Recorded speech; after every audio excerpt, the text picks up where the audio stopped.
What happens after we die? This question has haunted humanity for thousands of years, and every culture has crafted its own answer. We are about to explore 25 ancient myths from around the world that attempted to solve this ultimate mystery. You will gain a complete understanding of how our ancestors from Egypt to Scandinavia envisioned the great beyond, uncovering a tapestry of beliefs that reveals our deepest hopes and fears.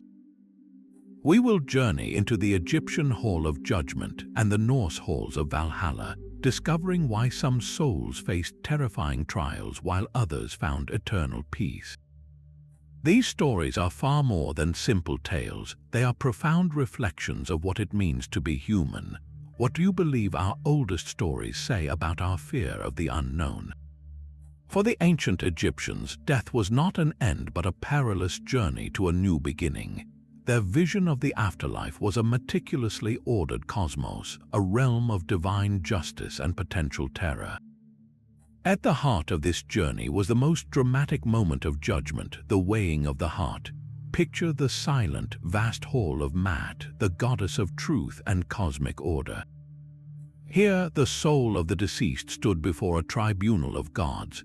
The central act was both simple and terrifying. Anubis, the jackal-headed god of the dead, would carefully place the person's heart on one side of a great golden scale. On the other side, he placed the feather of Maat, a symbol of truth, justice, and the proper way to live. The entire fate of the soul hung in the balance of that scale. If the heart, burdened with lies and misdeeds, was heavier than the feather, the consequence was immediate and absolute. A monstrous creature waited nearby, part lion, part hippopotamus, and part crocodile. This was Ammit, the devourer of the dead. A failed heart meant being consumed by her, a second death that meant total annihilation, the ultimate fear for an Egyptian. But if the heart was as light as the feather, pure and free from sin, the soul was declared true of voice. Thoth, the ibis-headed god of wisdom, would record the favorable verdict. This granted the person access to the field of reeds, a blissful, perfect mirror of Egypt itself, where they would live in peace and abundance for eternity. To prepare for this final exam, the Egyptians left nothing to chance. They created elaborate guidebooks, now known as the Book of the Dead. These papyrus scrolls were filled with spells, passwords, and maps to help the soul navigate the dangers of the underworld and pass the weighing of the heart. They also perfected the science of mummification, believing the soul needed its body as an eternal home. The preserved corpse was a vessel, ensuring the individual's identity and existence continued in the next world. This entire complex belief system, captured in vivid tomb paintings and intricate artifacts, shows a civilization that poured immense effort into conquering the fear of the unknown, creating a system of morality where one's own heart was the final judge. From the ordered justice of Egypt, we sail across the Mediterranean to a land of shadow and stark division. The ancient Greeks envisioned a subterranean kingdom ruled by the stern god Hades, a realm not of judgment for the masses, but of sorting based on one's life and death. This was the underworld, a vast cavern deep beneath the earth, a place where the sun never shone and the air was heavy with the whispers of countless shades.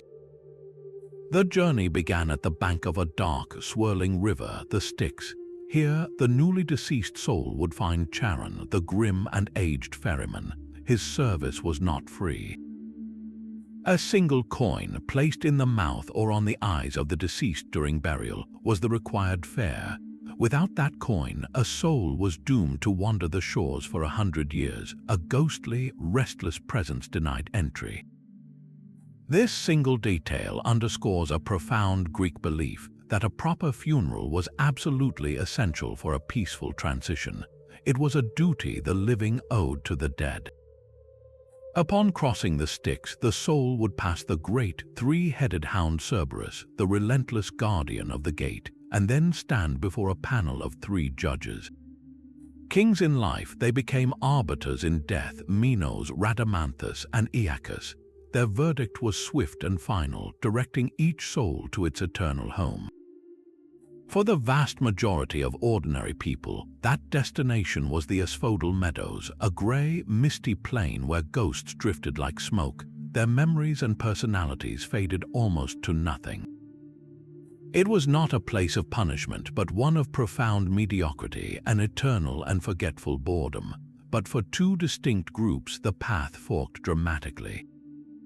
Great heroes, the virtuous, and those related to the gods were sent to the Elysian fields, a paradise of soft grass, sunlight, and gentle breezes, a true heaven of rest and joy.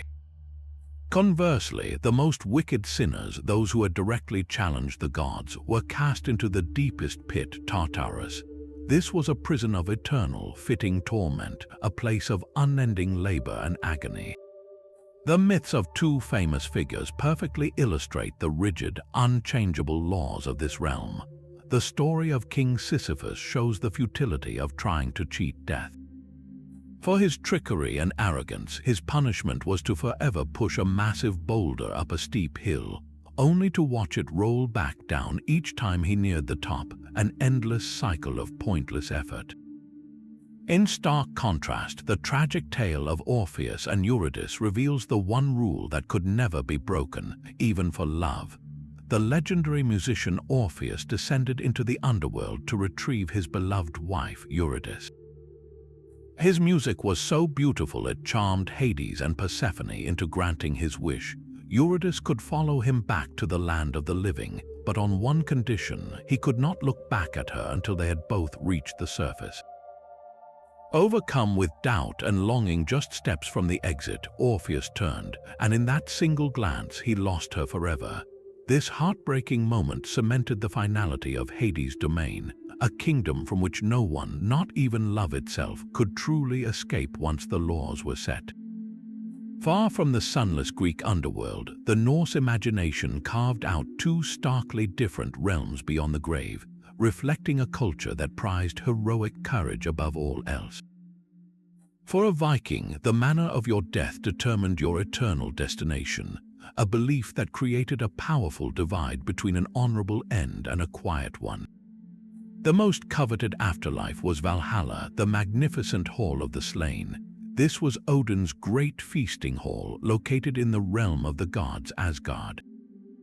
Its roof was made of shields and its rafters were spears, a fortress built for a single purpose: to prepare for the final, apocalyptic battle of Ragnarok.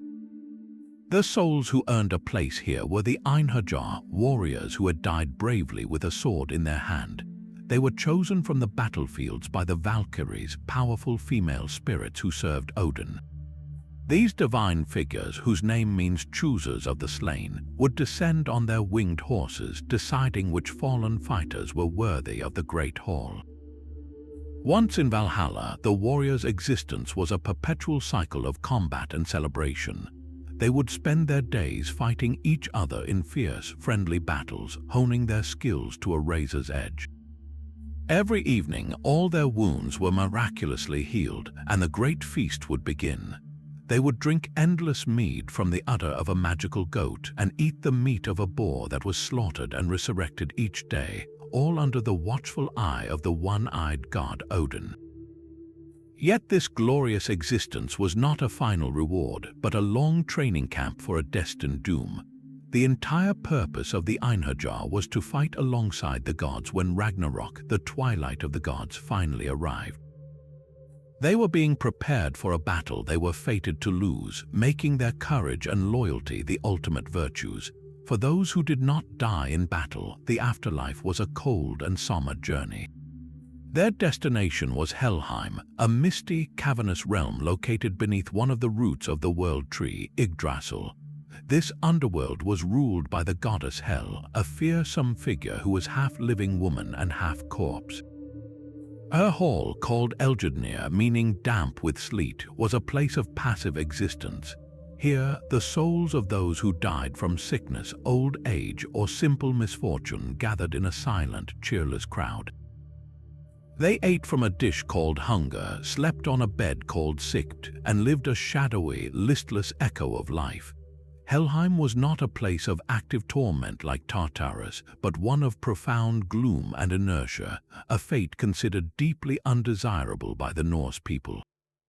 This stark duality between the roaring halls of Valhalla and the silent mists of Helheim reveals the core values of Norse society. In a harsh and often violent world, a heroic death in combat was the highest achievement, securing one's place in the grand cosmic story. A peaceful death, by contrast, led to an eternity of obscurity. These beliefs were not just about the afterlife, they were a powerful cultural engine that drove warriors to seek glory, reinforcing that how you faced your end was the truest measure of your life. Long before the halls of Valhalla echoed with feasts, the Sumerians of ancient Mesopotamia recorded a story of descent into the great below. Etched into clay tablets over 4,000 years ago, the myth of the goddess Inanna reveals a world of stark and irreversible loss. Inanna, the Queen of Heaven, made a fateful decision to descend into Kur, the underworld, a place of no return. Her journey was not one of judgment, but of utter humiliation and dismantling. To enter the realm of her sister, the goddess Ereshkigal, Inanna had to pass through 7 towering gates. At each gate, the guardian demanded a piece of her divine power. First, she surrendered her magnificent crown, then her royal scepter. At the next gate, the beads around her neck were taken. Piece by piece, her garments and jewels were stripped away until she stood naked and bowed low before her sister. This systematic stripping was more than a punishment, it was the complete removal of her identity, reducing the goddess of love and war to a powerless shade. Ereshkigal fixed the eye of death upon her sister, and Inanna was instantly turned into a corpse, a piece of rotting meat hung on a hook on the wall. The vibrant Queen of Heaven was now just another forgotten soul in the dusty gloom. Yet Inanna had planned for this. Before her descent, she instructed her loyal minister to seek help if she did not return. Seeing his mistress was lost, he went to the god of wisdom and water, Enki. Deeply troubled, Enki created 2 genderless beings from the dirt under his fingernails. He gave them the food and water of life and sent them into the underworld. They found Ereshkigal moaning in the pain of childbirth, and by mirroring her cries, they won her favor. She granted them a gift, and they asked for the corpse hanging on the hook. They sprinkled the food and water of life upon Inanna, and she was resurrected. But the ancient laws of the underworld were absolute. No one could leave without providing a substitute to take their place. As Inanna ascended back to the world of the living, a host of demons followed her, ensuring she would not cheat the system. They found that in her absence, her husband, the shepherd god Dumuzi, had not been mourning her. Instead, he was seated proudly on her throne, enjoying his newfound power. Furious, Inanna decreed that he would be the one to take her place. Thus, Dumuzi was dragged down to the underworld. His compassionate sister, Inanna, eventually offered to share his fate. The final verdict was that Dumuzi would spend half the year in the underworld, and his sister would take the other half. This cyclical tragedy became the Sumerian explanation for the seasons.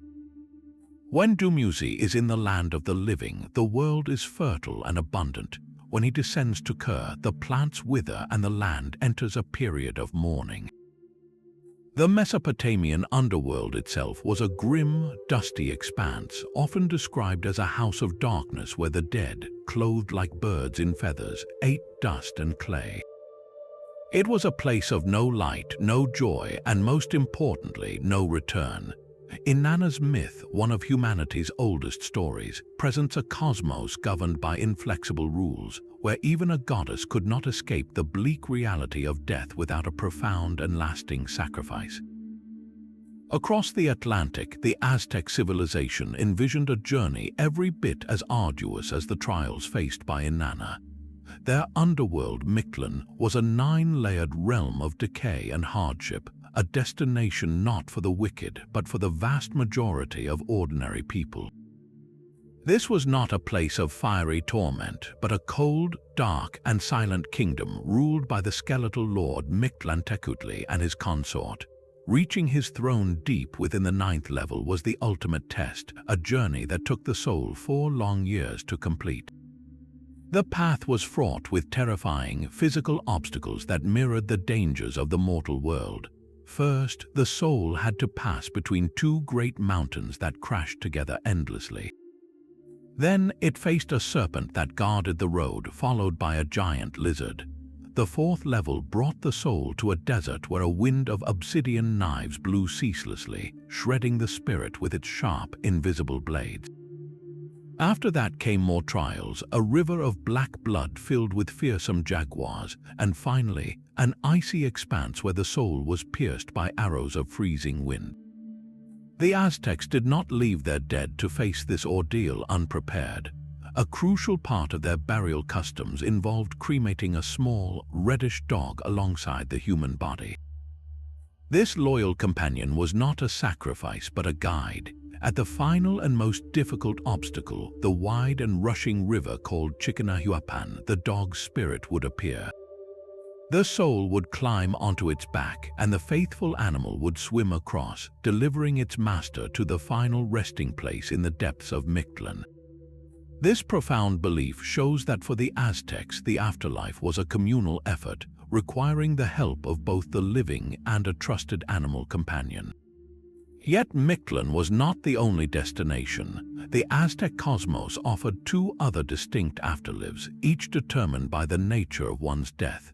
Those who died from water-related causes, such as drowning or diseases like gout, were believed to be chosen by the rain god Tlaloc. Their paradise was Tlalocan, a verdant, eternal spring filled with lush plants and abundant food, a place of rest and pleasure. For warriors and women who died in childbirth, the fate was equally glorious, though very different. Warriors who fell in battle or were sacrificed, and women who died bringing new life into the world, were transformed into hummingbirds and butterflies. These beautiful spirits would then accompany the sun on its daily journey across the sky, a vibrant and honored existence. This complex system reveals a civilization that saw death as an intrinsic part of life's cycle, with the afterlife meticulously mapped to reflect the circumstances of one's end. The silent, arduous journey through Mictlan for the common person, the lush paradise for the water-touched, and the celestial honor for the warrior and the mother, all wove together to form a complete picture of the Aztec world, a world where how you died defined your eternity. While the Aztec soul faced a harsh 4-year journey, Celtic tradition spoke of a realm so close it could be reached in a single night. Anon was not a distant underworld but a shimmering parallel reality, an island of eternal youth hidden just beyond the mists or beneath the very hills of Ireland and Wales. This other world was a place of impossible beauty where apple trees bore fruit all year, flowers never faded, and feasts lasted for centuries without anyone ever growing old or weary. It was neither a heaven for the virtuous nor a hell for the damned, but a land of perpetual magic and artistry, a destination for the fortunate, the tricked, or the chosen. The gates to Anon were not guarded by monstrous beasts but by ancient, silent passageways. The most common entrances were the Shia, the great burial mounds that dotted the landscape. These grassy hills were believed to be the palaces of the Tuatha De Danann, the godlike people who had retreated into the earth and become the fairy folk. During the festival of Samhain, celebrated on the eve of November 1st, the veil between our world and Anon grew thin. On this one night, the doors to the Shia would swing open, and the inhabitants of the other world could cross over, sometimes leading mortal souls back with them into the eternal twilight. The journey required a guide, and the figures who could lead you were as unpredictable as the realm itself. The most powerful was Aron, the noble king of Anon, a lord of the dead who was also a master hunter. In the first branch of the Mabinogion, the Welsh epic, the mortal king Pwyll stumbles upon Aron's hunting party. Rather than fight, Pwyll agrees to swap places with the god for a year, ruling Anon and defeating Aron's rival. This story shows a surprising partnership between human and deity, where a mortal could earn the eternal friendship of an otherworld lord, but not all guides were so honorable. The fairy folk, the owls she, were known to be capricious. A beautiful melody from a fairy piper could lure a traveler into a circle of mushrooms, and when they stepped out, 100 years might have passed in the mortal world. To enter Anon was to risk losing your place in time itself. This profound connection to the land and its cycles meant the Celtic afterlife was deeply entwined with the rhythms of nature. The endless feast of Anon mirrored the harvest. Its eternal spring reflected the hope of rebirth, and its silent, powerful rulers were the guardians of the wild places. Heroes like Bran the Blessed set sail after following a silver branch from a mystical woman, journeying across the sea until they found the Island of Women. He and his crew feasted there for what felt like a year, only to return home and discover that centuries had passed, their families long turned to dust. This was the bittersweet nature of the Celtic otherworld, a paradise that was always within reach, yet one that demanded everything you left behind. This understanding of a singular afterlife journey is completely reimagined in the vast spiritual landscape of ancient India. The Hindu tradition presents a cosmos in constant dynamic motion, where death is not a final door but a revolving one. The soul, or Atman, is caught in an endless wheel of birth, death, and rebirth known as samsara. This is not a linear path to a single heaven or hell, but a cyclical journey that spans countless lifetimes, and your ticket to your next existence is written by your own hand through the law of karma. Every action, every thought, and every intention in your current life accumulates as karma, a kind of spiritual weight that directly determines the circumstances of your next incarnation. A life lived with compassion and righteousness generates good karma, leading to a more fortunate rebirth, perhaps as a happy human in a loving family.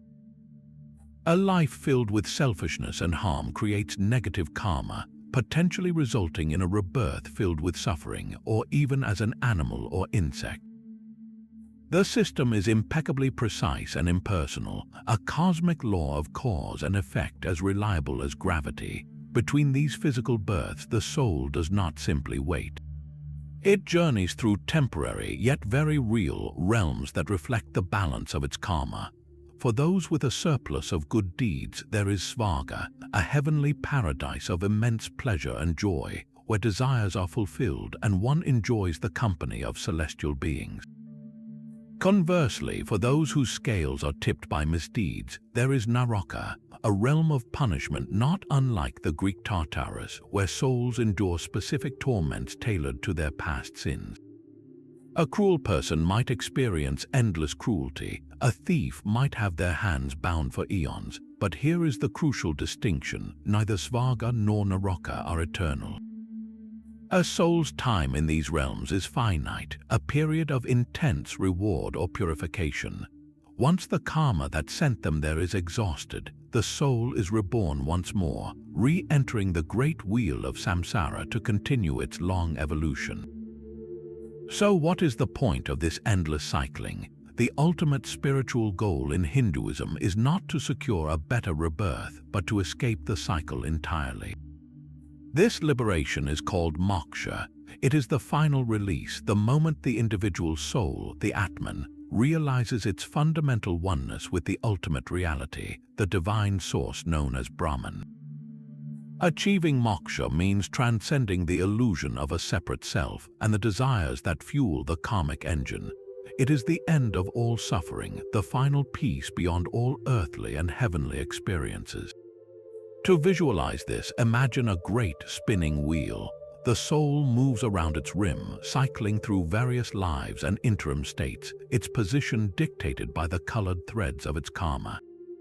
The only way off the wheel is not by moving to a better spot on the rim, but by leaping inward toward the silent, unmoving hub at the center, which is moksha.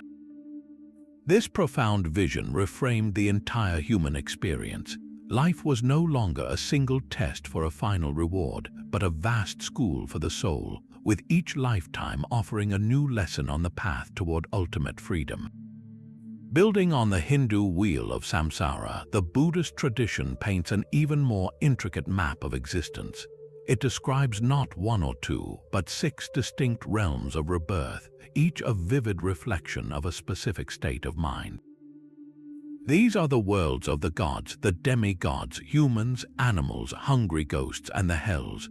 Yet a profound truth unites them all. Every single one is a realm of dukkha, a word that means suffering, but also encompasses dissatisfaction, stress, and the inherent unsatisfactoriness of a fleeting world. None of these states, not even the bliss of heaven, is permanent.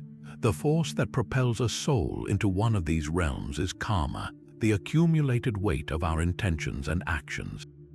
A life dominated by generosity and compassion might lead to rebirth as a deva, a god living in a celestial realm of exquisite pleasure and incredibly long life. But this is a subtle trap. The bliss is so consuming that these gods forget to seek enlightenment. When their positive karma finally runs out, they fall back into a lower realm, experiencing a profound and painful loss. Just below them, in a constant state of envy and strife, are the asuras, the demigods.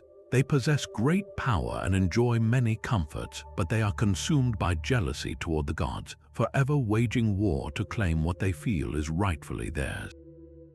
Their existence is one of perpetual conflict and paranoia. Then there is the human realm, which Buddhism considers the most fortunate of all. Why is that? Our world is a unique balance of pleasure and pain. We experience enough joy to appreciate spiritual practice and enough suffering to be motivated to seek its end. This delicate middle ground offers the clearest opportunity, the best conditions to hear the teachings, to practice virtue, and to achieve the ultimate goal, nirvana. In stark contrast are the lower realms, born from more negative states of mind. The animal realm is characterized by instinct, fear, and predation. Its inhabitants live in a fog of ignorance with little capacity for self-awareness or spiritual growth. More pitiable still are the pretas, the hungry ghosts. These beings are tormented by insatiable cravings. They are often depicted with huge, empty bellies and pinhole mouths, forever searching for food and drink that they can never consume, a powerful metaphor for the agony of endless, unmet desire. The lowest realm is that of the Narakas, the hells. These are not places of eternal damnation, but temporary yet terrifying worlds of intense torment. Beings here suffer from unimaginable heat and cold, their bodies repeatedly torn apart only to be restored, forced to endure the consequences of the most severe harmful actions from their past. The crucial insight is that we cycle through these realms not as a punishment from a divine judge, but as a natural result of our own mental and emotional habits. The clinging mind of a miser can become the narrow consciousness of a hungry ghost. The aggressive, competitive mind of a warrior can become the furious energy of a demigod. The ultimate aim of the entire Buddhist path is to escape this entire cycle. This is nirvana, the blowing out of the fires of greed, hatred, and delusion that fuel rebirth. It is not a heavenly paradise to enter, but an unconditioned state beyond all suffering, beyond the very concept of the 6 realms themselves. It is the final and absolute liberation. Yet another path leads to a world of meticulous record-keeping and divine civil servants. In the vast spiritual bureaucracy of traditional Chinese belief, the soul's journey after death was not a solitary trek but a highly organized administrative process. The destination was the underworld, a shadowy metropolis often called Fengdu, a city of the dead that mirrored the imperial courts of ancient China.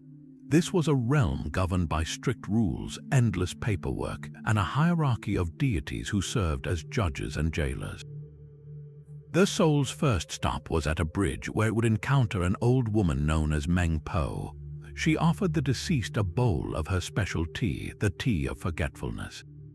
Drinking this brew would erase all memories of the previous life, a necessary step before the soul could be reborn. But before that reincarnation could occur, the soul had to settle its accounts.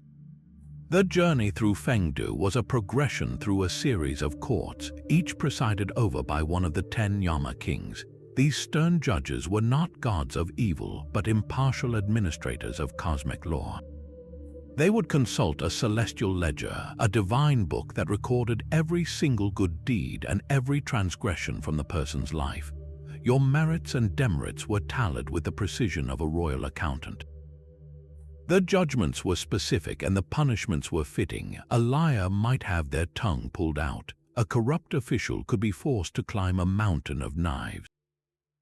A thief might find themselves in a chamber of mirrors, forever confronted by their own distorted reflection.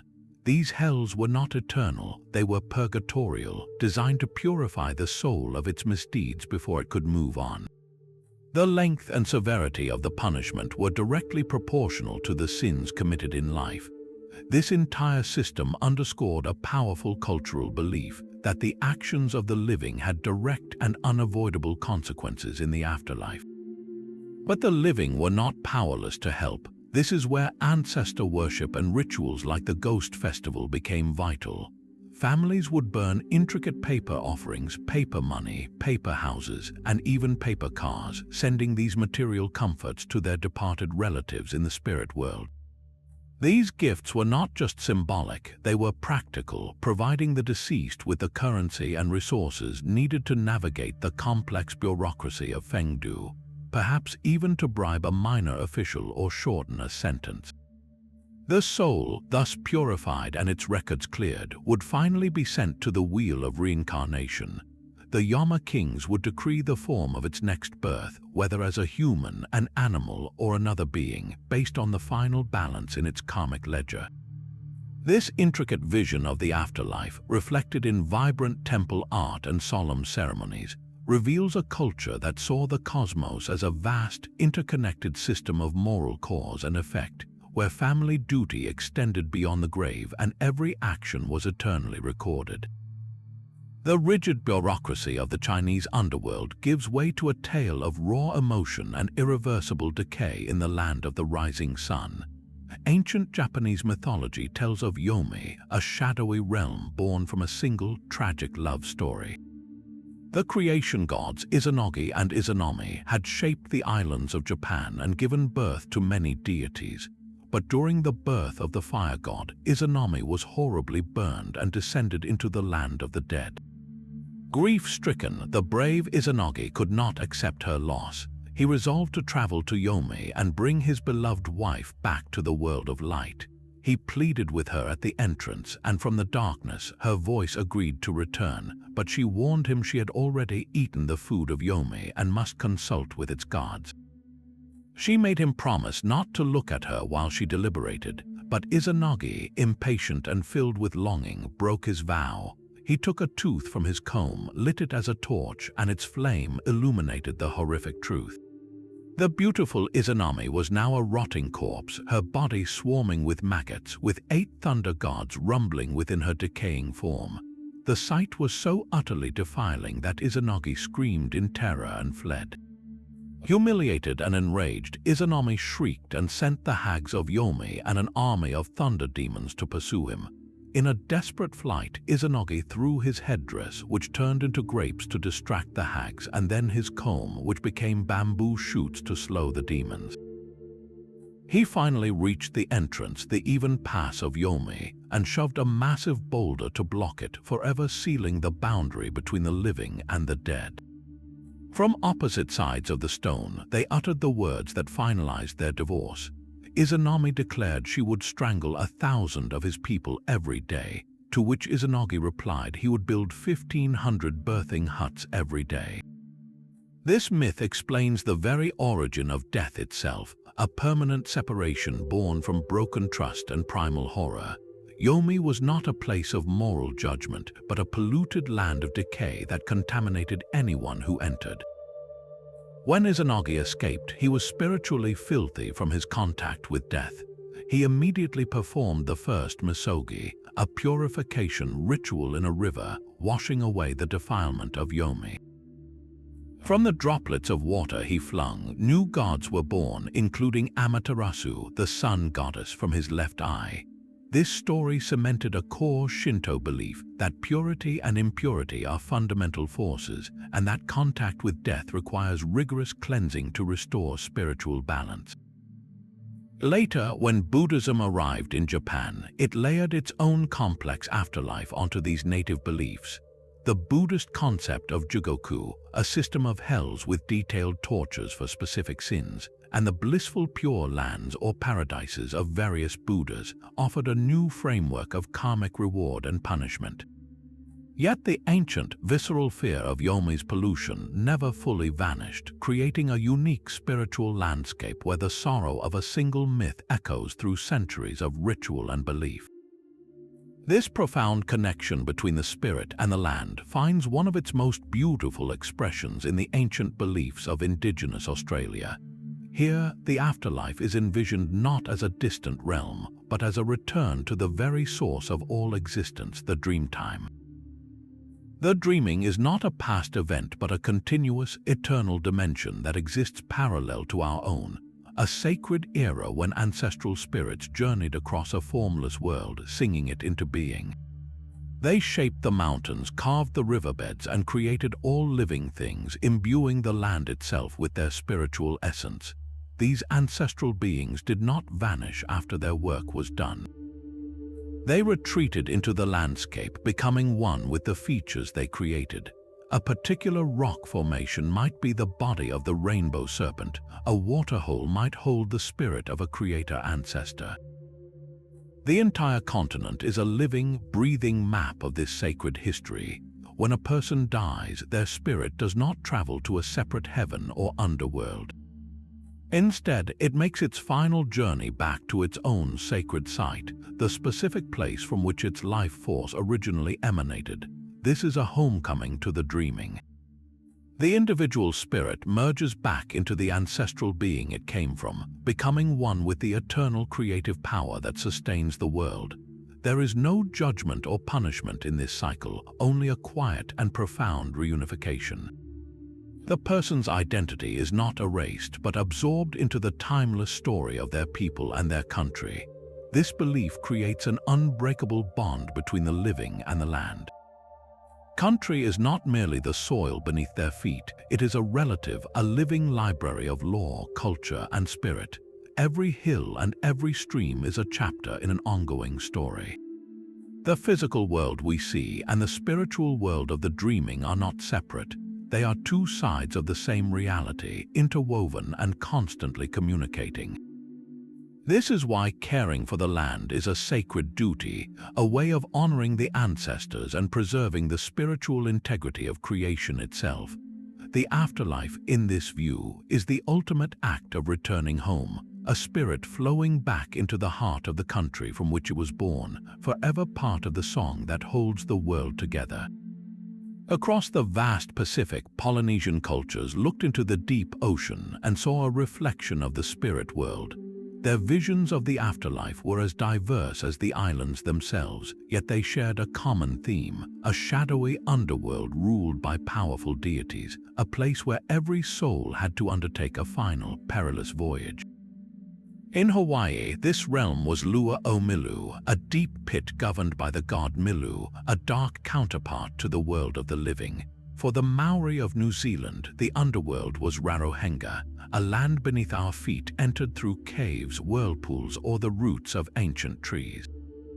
This subterranean world was the domain of Hain Nui Te Po, the great goddess of night and death. Her name itself evokes a formidable presence, a being both terrifying and sacred, with eyes of gleaming obsidian and a womb that was the gateway to life and the mouth that swallowed the dead. The journey to her was not for the faint of heart. The spirit of the deceased, the Wariwa, had to travel to the northernmost tip of the North Island, to a place known as Te Rarenga Wariwa, the leaping place of spirits. Here, the spirit would climb the roots of a lone, ancient Pohutukawa tree and descend into the ocean, following a sacred pathway deep beneath the waves to the entrance of Rarohenga.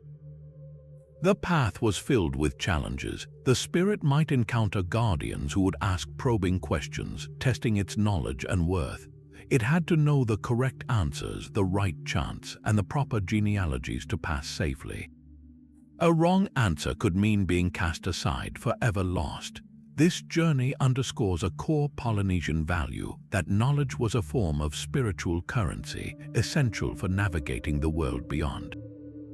This struggle against death is perfectly captured in the legend of the trickster hero Moi. He was a demigod of incredible power who fished up islands from the sea and lassoed the sun to slow its passage.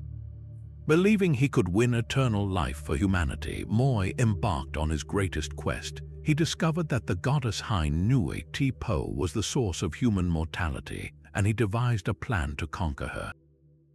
He would crawl into her body while she slept and emerge through her mouth, thereby reversing the process of death. He enlisted the help of small birds, warning them they must not laugh until the deed was done. But as Moi, now in the form of a caterpillar, began his dangerous journey into the goddess, one of the birds could not contain its astonishment. It let out a chirping laugh. Hain Nui Te Po awoke, her eyes flashing open to see the intruder. She crushed Moi to death between her thighs, ending his life and his quest. His failure sealed the fate of all humanity, ensuring that death would remain a permanent part of the human condition. This myth explains not only why we die, but also the profound respect owed to the forces of death and creation. Because of this intimate connection to the ancestors, genealogy, or Wakapapa became the bedrock of Polynesian society. Wakapapa is more than a family tree. It is a living chain that connects every person directly back to the gods and to the very land itself.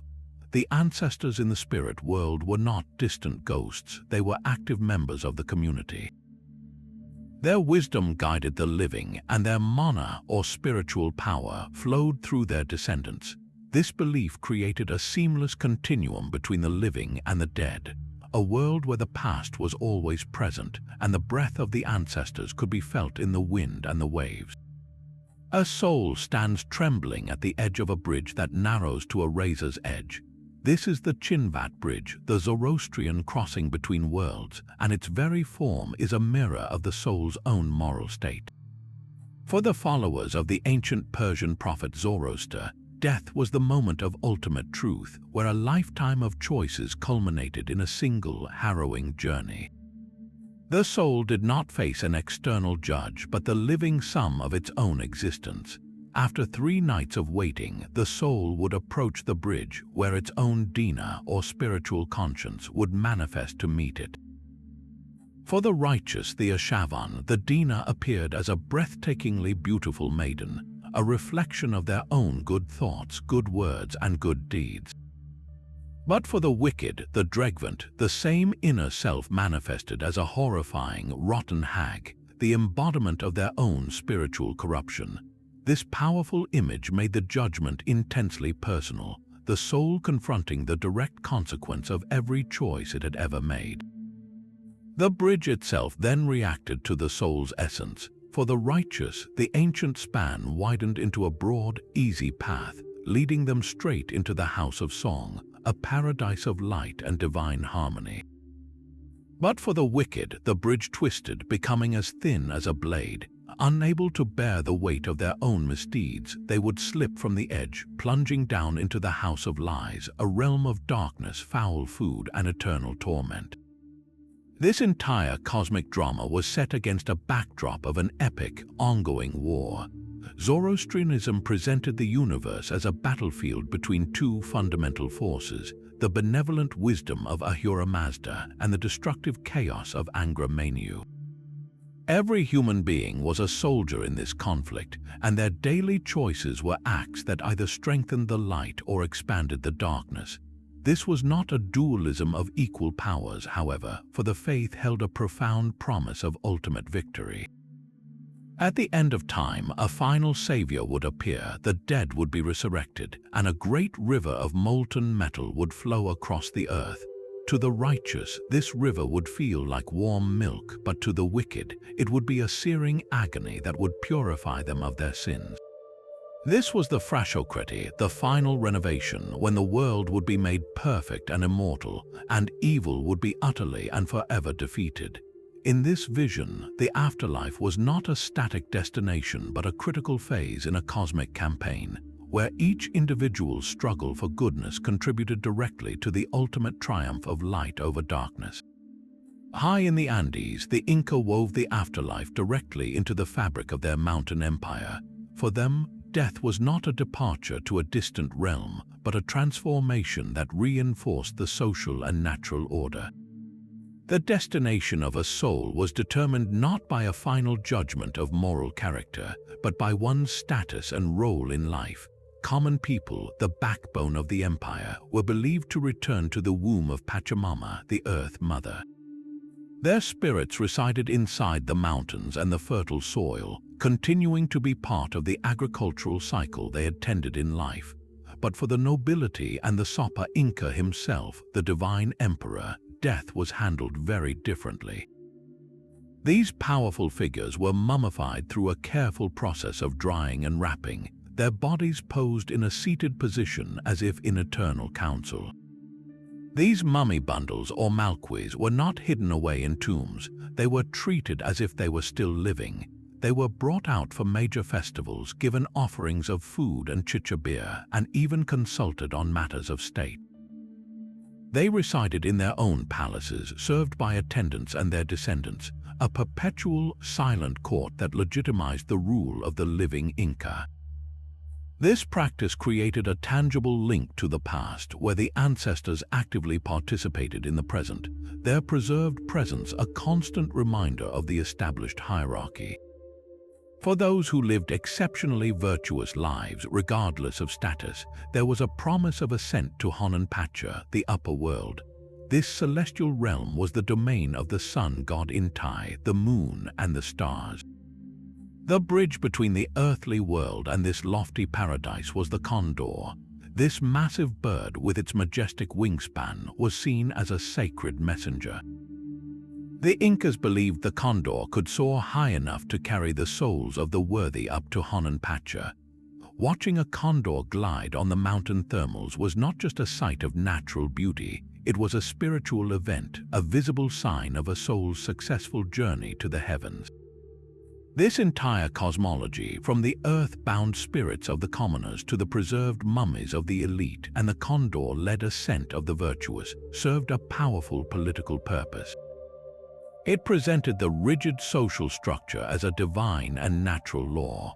The Sapa Inca's power was absolute because he was the son of the sun, and his mummified ancestors were still ruling beside him. The common people's duty to the land and the state was part of a sacred cycle that continued after death. Every aspect of the Inca afterlife, from the worship of Pachamama to the flight of the condor, reinforced the idea that the empire was an unbreakable union of the living, the dead, and the gods themselves. A world split in two awaited the Slavic soul, a cosmos divided between the chill of the underworld and the light of a heavenly garden. Pre-Christian Slavic belief held a dualistic vision of the afterlife, a balance of darkness and light that reflected their deep connection to the rhythms of nature. The first destination was Nav, a shadowy underworld for the dead. This was not a place of fire, but of perpetual damp and cold, a misty realm often associated with the color black and the direction west where the sun died each day. It was a silent, crowded hall where the shades of ancestors resided, their existence a dim echo of the lives they once lived, but there was another, more hopeful path. Beyond the sea, at the very edge of the world, lay Vairaj. This was a mythical paradise, a celestial garden where the sun never faded and the trees bore golden fruit. The Slavs observed that birds migrated to the south each winter, and they believed these birds were flying to Vairaj, carrying with them the souls of the righteous dead. A soul deemed worthy would follow this winged path, escaping the gloom of Nav for an eternity of warmth and peace. The journey itself was perilous. Folktales speak of a soul having to cross a bridge of blades or a treacherous river, tests that separated the pure of heart from those burdened by their earthly deeds. This belief in a soul's journey made the relationship between the living and the dead profoundly important. The ancestors in Nav were not gone. They were a powerful force that could directly influence the fortune of the living, bringing either blessing or blight to the harvest and the family.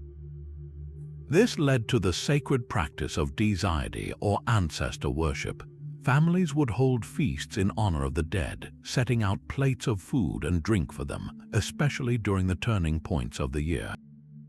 They believed that by honoring their forebears, they could ensure the ancestors' goodwill and protection. To neglect these duties was to risk inviting hunger, sickness, or misfortune into the home. The entire spiritual world was thus a delicate web of reciprocity where the living cared for the dead, and the dead, in turn, watched over the living, their fates forever intertwined in the cycle of the seasons and the silence of the deep, ancient forest. Deep within the humid jungles of Mesoamerica, the Mayans envisioned an underworld of terrifying complexity. This was Xibalba, the place of fright, a sprawling subterranean labyrinth ruled by a council of cruel and decaying death gods. Their leaders were the fearsome lords One Death and Seven Death, who presided over a realm designed not for judgment but for torment and humiliation. The path into Xibalba was a treacherous river of blood and scorpions, leading to a palace of darkness where the very architecture was a weapon. At its heart lay a series of deadly mansions, each a lethal test chamber for any soul daring to enter. The cold house brought a freezing wind that could turn flesh to ice. The jaguar house was filled with savage, prowling cats. The rattlesnake house teemed with venomous serpents, and the bat house swarmed with razor-clawed bats in absolute darkness. It was a gauntlet of primal fears, a place where failure meant not just death but dismemberment and annihilation. Yet this terrifying domain was not undefeated. The Popol Vuh, the great Mayan book of creation, tells of the hero twins Hunahpu and Xbalanque, who descended into Xibalba to avenge their father. They were not merely strong, they were brilliantly clever. When the lords challenged them to a game in the ball court, the very center of Xibalba, the twins agreed, but they knew the game was rigged. The Xibalbans used a ball with a hidden blade, intending to kill them. The twins outsmarted them by substituting an animal, confusing their opponents and surviving the match. Later, when forced to spend the night in the deadly houses, they did not face the dangers head-on. In the dark house, they used fireflies to mimic embers, tricking the guards. In the bat house, Hunahpu lost his head to a swooping bat, but his quick-thinking brother used a squash to craft a replacement, ultimately winning back the real head and restoring him. Their final victory was a masterpiece of deception. They allowed themselves to be sacrificed and burned by the death gods, only to be resurrected as magical dancers. Performing miracles, they danced for the lords, then sacrificed a dog and brought it back to life. Eager for this power, One Death and Seven Death demanded to be sacrificed and resurrected too. The twins gladly complied, but they left the arrogant lords dead, never to rise again. This myth was far more than a simple story. It was the spiritual foundation of Mayan life. The ceremonial ball game, played with a heavy rubber ball in stone courts, was a reenactment of the twins' struggle against the lords of the underworld. It was a sacred ritual, a battle against the forces of darkness where the outcome could influence the cycles of the sun and the fertility of the earth. The myth of Xibalba and the hero twins explain the necessity of cunning and resilience in the face of an unpredictable cosmos, offering a promise that even the most terrifying darkness could be overcome by intelligence and courage. A dusty, silent city waited for every Babylonian soul, a place they called Urkala, the land of no return. This was not a realm of punishment, but of profound and universal emptiness. Deep beneath the earth, it was ruled by the formidable goddess Ereshkigal, the queen of the great below. Her domain was a sprawling, gloomy metropolis of darkness, surrounded by 7 walls with a single, heavily guarded gate. Within its confines, the dead existed as mere whispers of their former selves, clothed in feathers like birds and forever deprived of light, warmth, and nourishing food.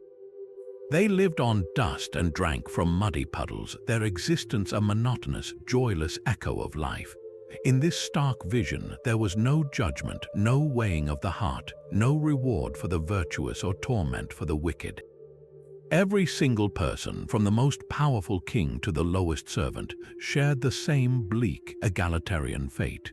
The social hierarchies of the living world were utterly erased in the oppressive silence of Valhalla. This belief created a fascinating moral landscape where the focus was not on earning a pleasant afterlife, but on achieving glory and honor in the one and only life you were given. The story that most powerfully illustrates the absolute nature of this realm is the harrowing myth of Ishtar's descent. Ishtar, the vibrant goddess of love and war, decided to journey to the underworld, perhaps to challenge her sister's authority. She approached the grand gates of Valhalla, demanding entry at each of the 7 portals, but the rules of this land were inflexible. At every gate, the guardian forced her to remove a piece of her divine regalia, her magnificent crown, her jewels, and finally her royal robes. Just like her Sumerian counterpart Inanna, she was systematically stripped of her power and identity until she stood naked and bowed low before Ereshkigal. The queen of the underworld fixed her with a gaze of death, and Ishtar was turned into a lifeless corpse hung on a hook on the wall. But Ishtar's absence from the world above had catastrophic consequences. With a goddess of love and fertility trapped in the land of the dead, all procreation on earth ceased. Animals would not mate, plants would not grow, and the very pulse of life began to falter. The other gods, growing desperate, finally intervened. They forced Ereshkigal to release Ishtar by threatening to unleash a plague upon the underworld itself. Ishtar was revived with the water of life and allowed to leave, but the ancient law held firm: no one departs Valhalla without providing a substitute. As Ishtar ascended, she was followed by a host of demons who ensured she did not cheat the system. They demanded she offer a replacement for her own freedom. The myth concludes with her choosing her young husband, the shepherd god Tammuz, to take her place, condemning him to spend half of each year in the gloom of Valhalla, a cycle that explained the barren months of summer and the return of life with the autumn rains. This entire cosmology reveals a civilization that saw death as an inescapable, dreary conclusion, a city of dust where all ambition and glory ultimately faded into the same silent, shadowy crowd. A soul lies alone in the darkness of the grave, but it is not truly alone.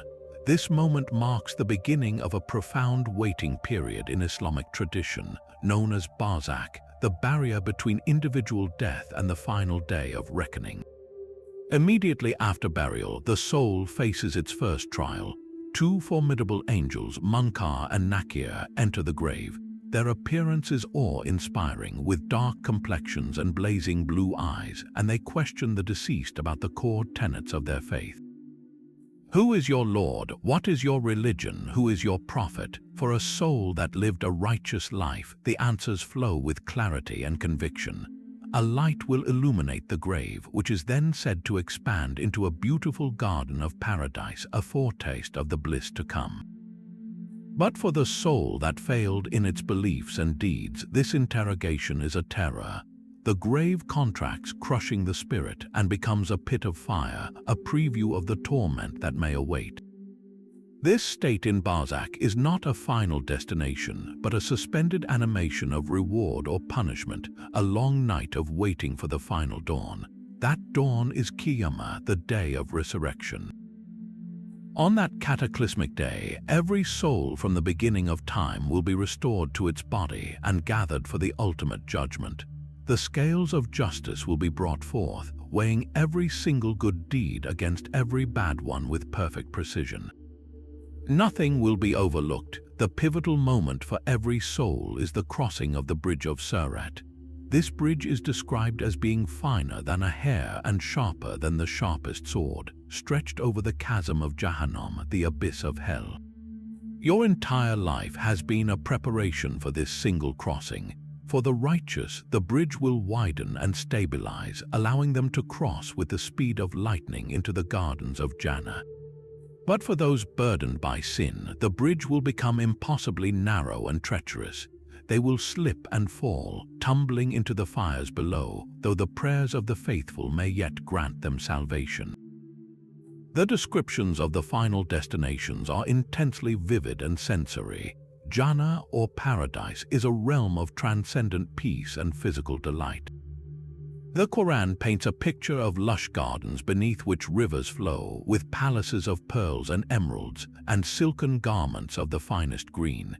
Its inhabitants will recline on couches lined with rich brocade, enjoying fruits of every kind that are never out of season.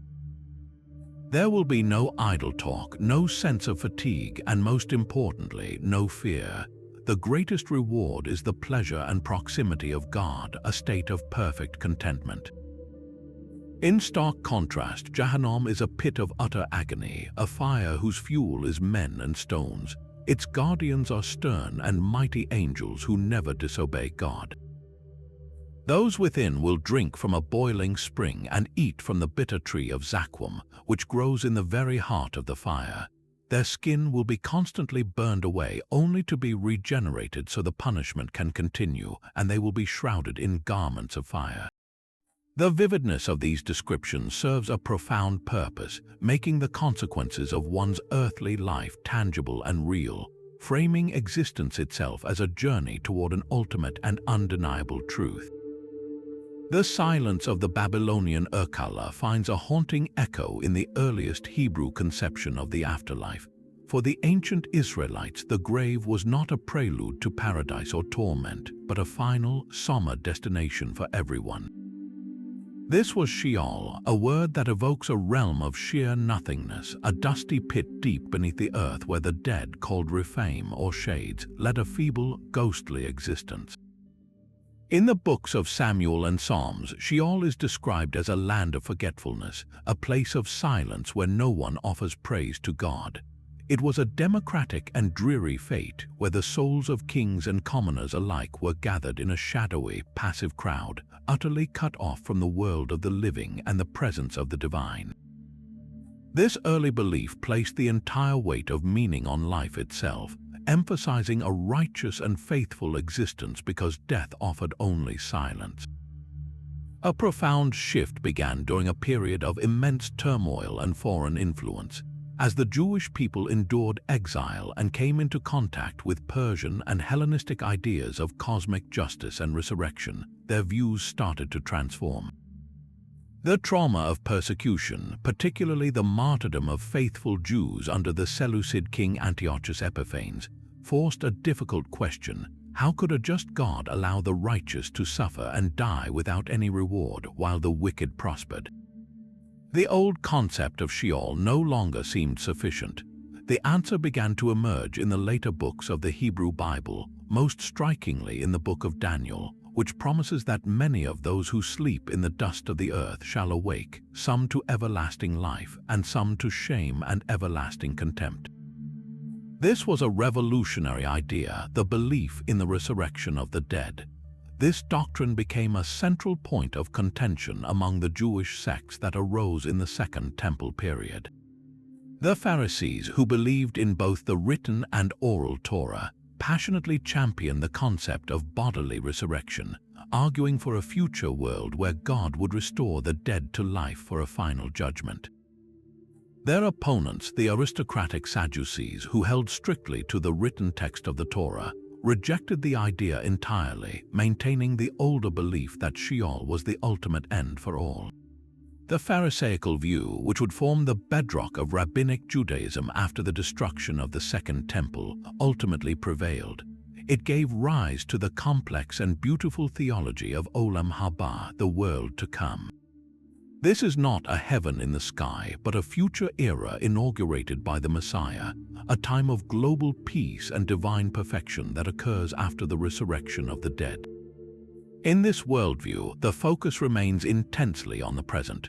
Rabbinic literature is often remarkably cautious about describing the details of the world to come, emphasizing instead that its rewards are so sublime they are beyond human comprehension. The primary concern is how to live a holy life in this world, Olam Hazeh.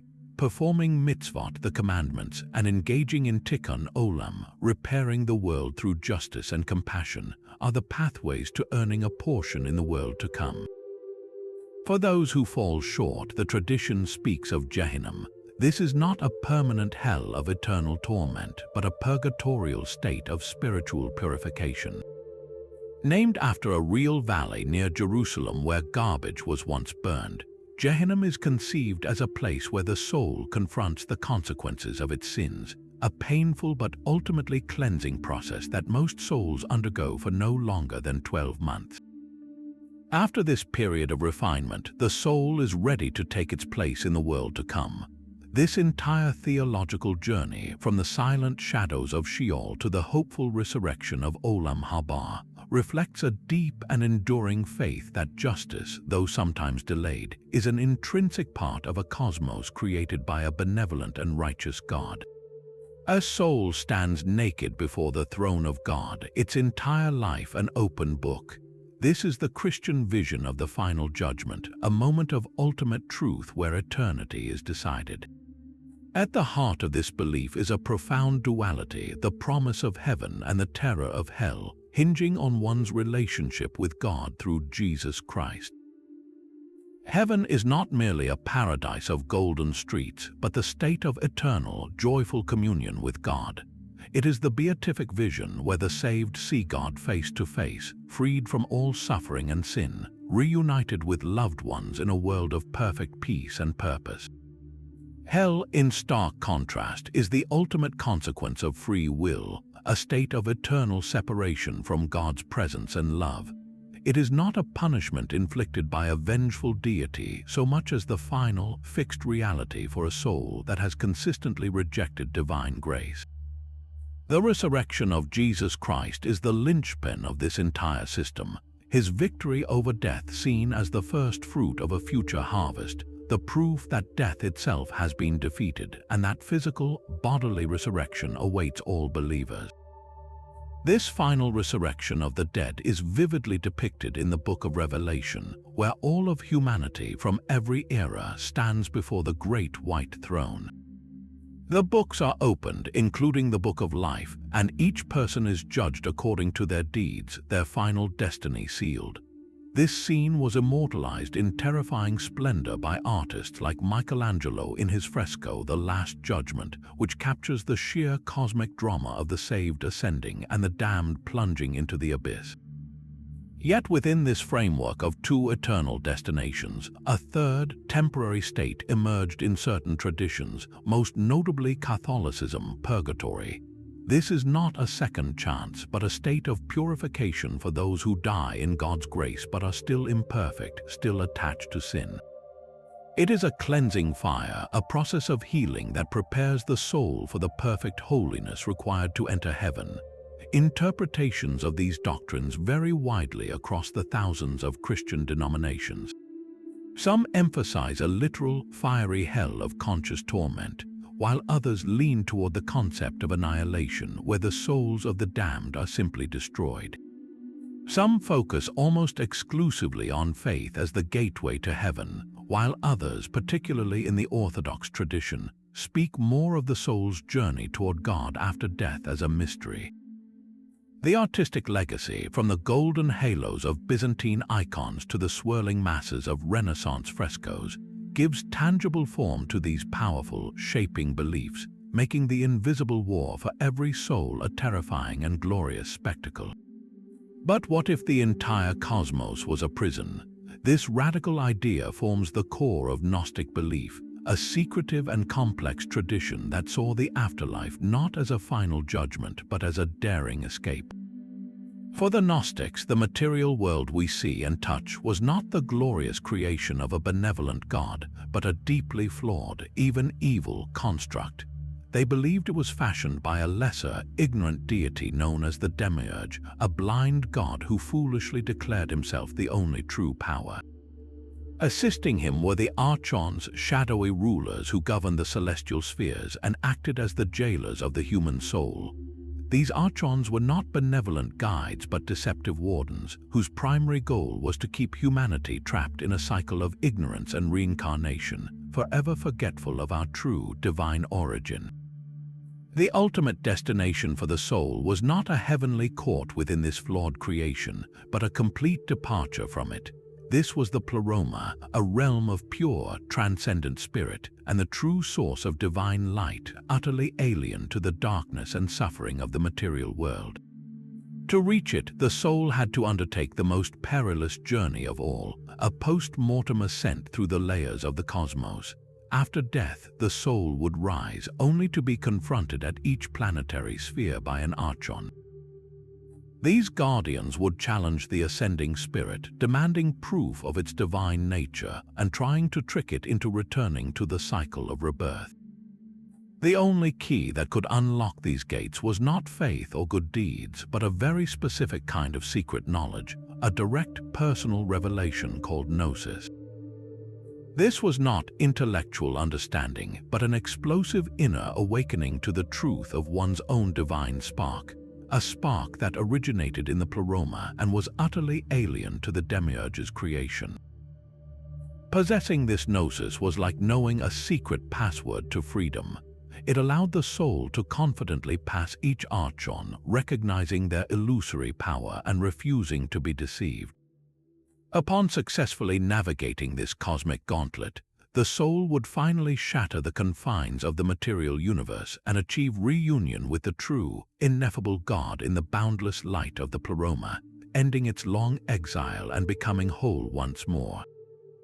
This profound and mystical vision presented human existence as a grand spiritual amnesia, and the entire purpose of life was to remember who we truly are and to find the secret path back home. The Epic of Gilgamesh echoes with the same despair found in Inanna's Descent.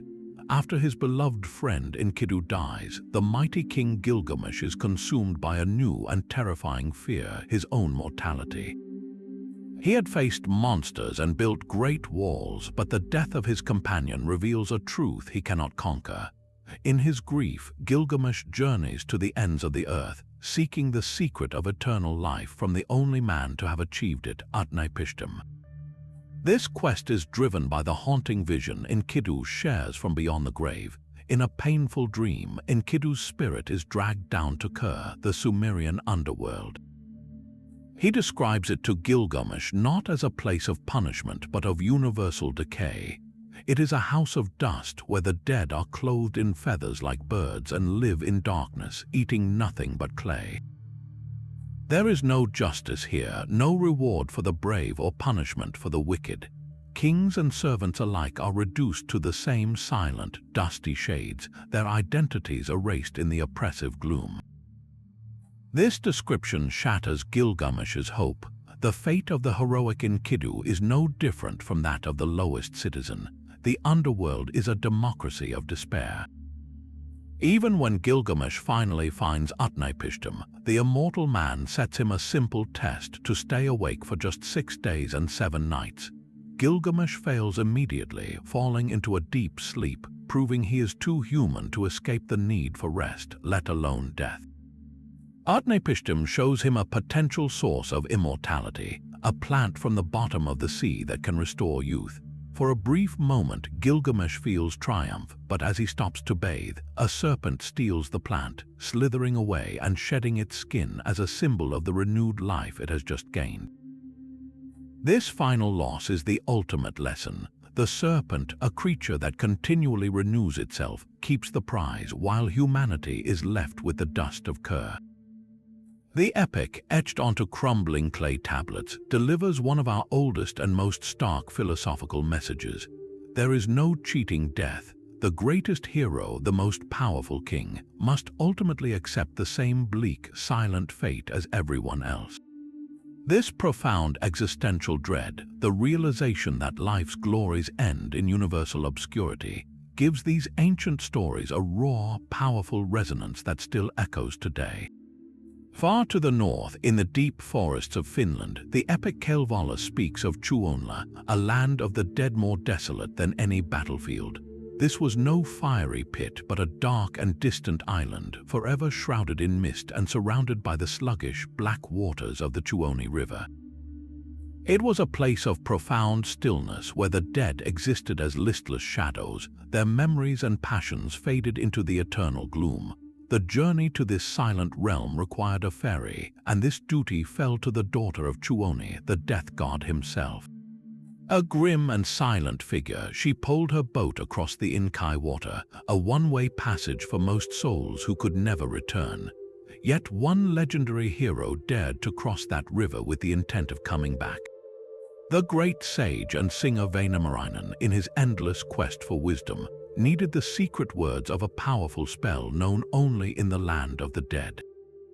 He made the long journey to the riverbank and called out for the ferry, but the daughter of Tuoni was wary of the living. She knew that any soul not truly dead could disrupt the summer peace of her domain. As she reluctantly ferried him across, a different kind of danger emerged. The very atmosphere of Tuonla was a weapon. The inhabitants of that land, the shades of the dead, did not attack with claws or swords.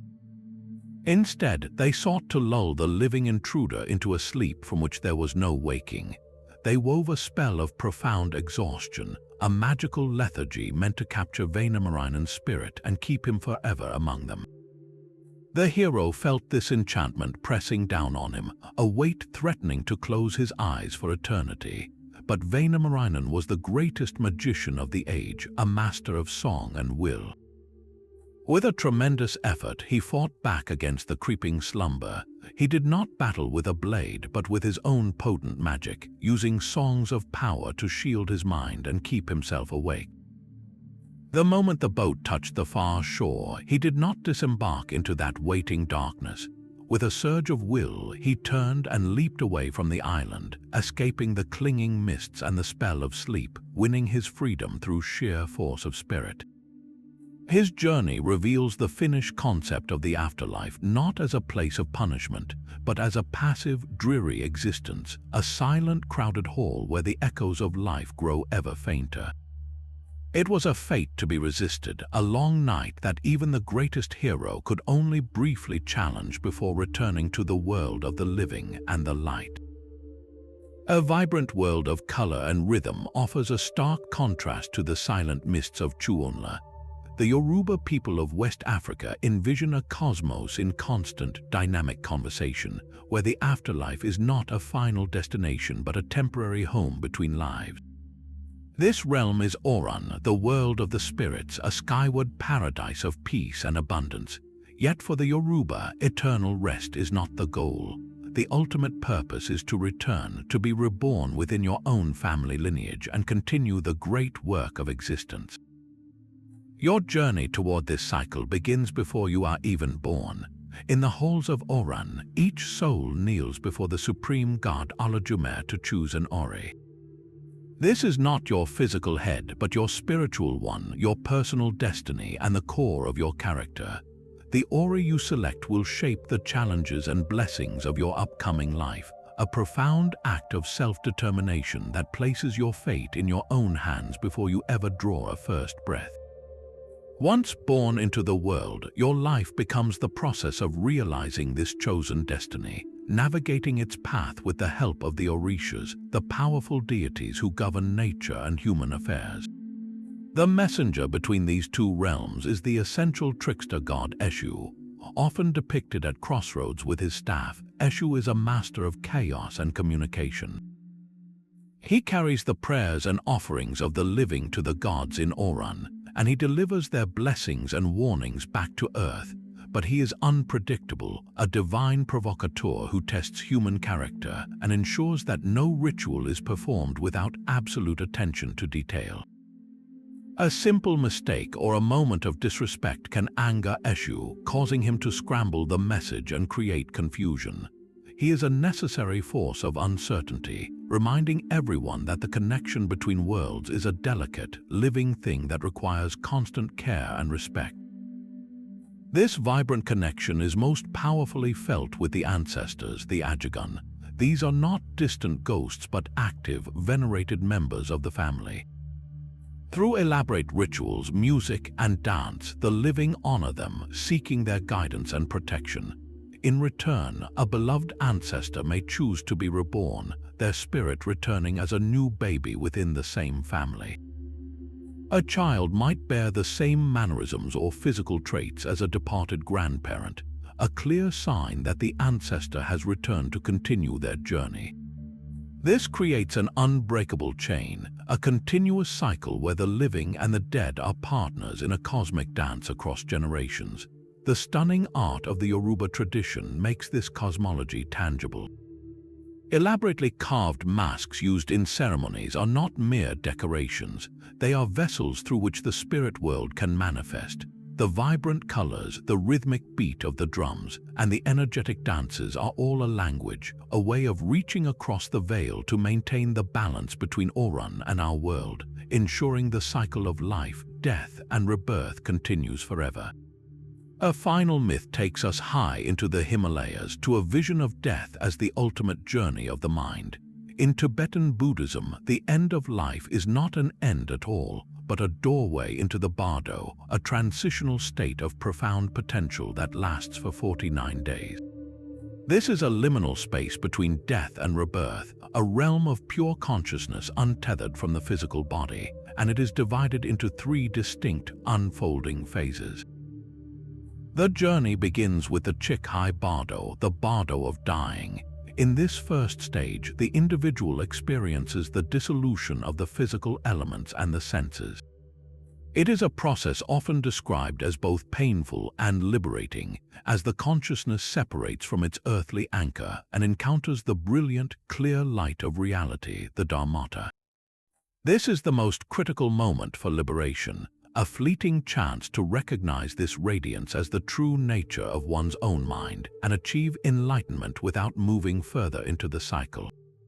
If that opportunity is missed, the consciousness enters the second stage, the Chonyad Bardo, the bardo of Dharmata.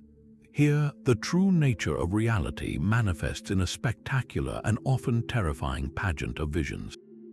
The consciousness is confronted by a succession of deities, both serene and wrathful. These are not external gods judging the soul, but brilliant projections of its own inner nature.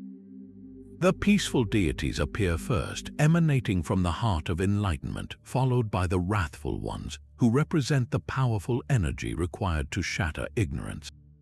The key to navigating this astral theater is recognition. To see these awe-inspiring, sometimes monstrous forms as emanations of one's own mind is to achieve liberation. To flee from them in fear is to be propelled into the third and final stage. This is the Sidpa Bardo, the bardo of becoming. Driven by the accumulated momentum of past karma and deep-seated habits, the consciousness now experiences visions that mirror its previous life. It feels a body-like form, endures phantom pleasures and pains, and is relentlessly drawn toward a new rebirth. The pull toward a specific set of parents becomes overpowering, guided by the karmic winds of attachment and aversion, ultimately leading to re-entry into the wheel of samsara. To guide the consciousness through this perilous 49-day odyssey, the living perform a sacred service. They read aloud from the Bardo Thodol, the Tibetan Book of the Dead. This ancient text is not a book of spells, but a detailed roadmap and a gentle, persistent narration for the deceased. The reader reminds the wandering consciousness of the true nature of the luminous lights and the deity forms, urging it not to be afraid, to recognize the void as the ground of all being, and to choose the path toward liberation over the compelling draw of another life. Intricate Thangka paintings serve as a visual companion to this guide. These vibrant scrolls depict the precise forms and colors of the peaceful and wrathful deities, offering the living a map of the Bardo's landscapes and giving the consciousness a familiar reference point for its journey. In this profound system, death becomes the ultimate test of spiritual maturity, a final 49-day meditation where every vision is a mirror and every choice leads either toward freedom or back into the world. From the silent dust of Sumerian Kur to the luminous bardo of Tibetan peaks, these 25 ancient visions reveal a breathtaking tapestry of human imagination. We have seen souls weighed on golden scales, heroes feasting in preparation for cosmic war, and spirits patiently navigating vast celestial bureaucracies. Some myths promise a final, peaceful reunion with the earth, while others describe a daring escape from the material world itself. Yet within this incredible diversity, powerful shared themes emerge, echoing our deepest fears and highest hopes. The desire for moral justice pulses through the Hall of Maat and across the Chinvat Bridge. The terror of oblivion gives shape to the devouring Ammit and the silent, dusty halls of Sheol. The longing for continuity fuels the endless wheel of samsara and the Yoruba cycle of ancestral return. Each story, in its own way, is an attempt to impose meaning on the great unknown, to answer the fundamental question of what happens when our time in this world is done. These myths are not just relics, they are profound reflections of the values that shaped entire civilizations, from the warrior's code of the Norse to the familial duty of the Chinese. They show us that the quest to understand death is in fact the quest to understand life itself. So we leave you with a question to ponder. Which of these ancient visions of the afterlife resonates most deeply with you, and why? Does the idea of a final judgment speak to your sense of justice? Does the concept of a cyclical return appeal to your view of existence? Or does the hope of a simple, peaceful rest feel most true? Share your thoughts in the comments below, and if you enjoyed this journey through the ultimate mystery, subscribe for more explorations into the forgotten corners of our past. The stories may be ancient, but the human heart that crafted them is forever the same, always reaching beyond the horizon, forever seeking to understand the great beyond.